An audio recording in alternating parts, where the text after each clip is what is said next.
ఇక భారీగా పెరిగిన కూరగాయల ధరలు సామాన్యులకు చుక్కలు చూపిస్తున్నాయి. దసరా పండుగ నేపథ్యంలో ధరలు మరింత పెరిగాయి. ఉలి నుంచి ఏ కూరగాయలు చూపినా రేట్లు ఎక్కువగా ఉండడంతో సామాన్యులు కొనాలంటే ముందు వెనక ఆలోచించాల్సిన పరిస్థితి ఏర్పడింది. దీనికి సంబంధించి మరింత సమాచారం విజయవాడ నుంచి మా ప్రతినిధి ప్రసాద్ అందిస్తారు. ప్రసాద్,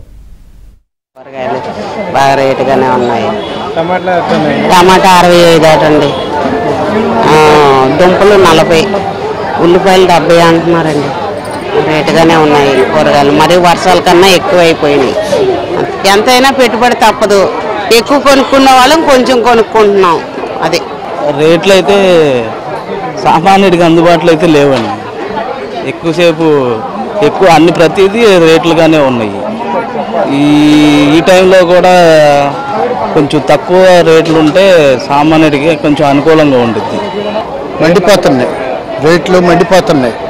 కానీ ఏంటి, తినడానికి ఉండాలి, బతకడానికి తినడానికి కావాలి కాబట్టి కొనుక్కొని వెళ్తున్నారు అంతే.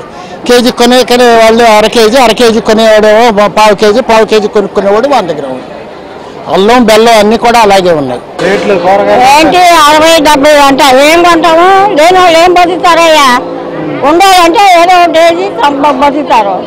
నేను చెప్పు, లేని వాళ్ళు ఏం బతుకుతారు?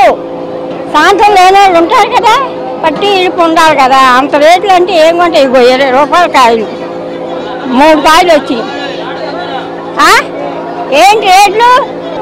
తెల్లవారిపాటికి జనాలు బిల్లింగ్ కట్టాలని చూస్తారు. బిల్లింగ్ కట్టి ఏం చేస్తారు? అయిపోతుంది, ఓ పక్క అయిపోయిందిగా, ఇక అయిపోద్ది, కాలం అయిపోయింది. కామన్గానే 70 రూపాయలు ఉంది. 70 రూపాయలు ఉందని గవర్నమెంట్ సబ్సిడీ వస్తుంది 50 రూపాయలు. సామాన్యులకు అందుబాటులో ఉన్న ఉల్లిపాయ కూడా 33 రూపాయలకి వస్తుంది. మనం అలా అని ఏది కింద పచ్చకూడదు. వర్షాలు వచ్చి పంటలు పోయినాయి. మరి అన్నీ దృష్టిలో ఉంచుకోవాలి. ప్రభుత్వం చేసిందంటే ప్రభుత్వం ఏం చేయదు.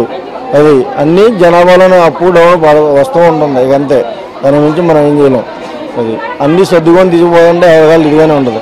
అంతేగాని ప్రభుత్వం వచ్చింది, ప్రభుత్వం రేట్లు పెంచిందంటే కుదరదు. అది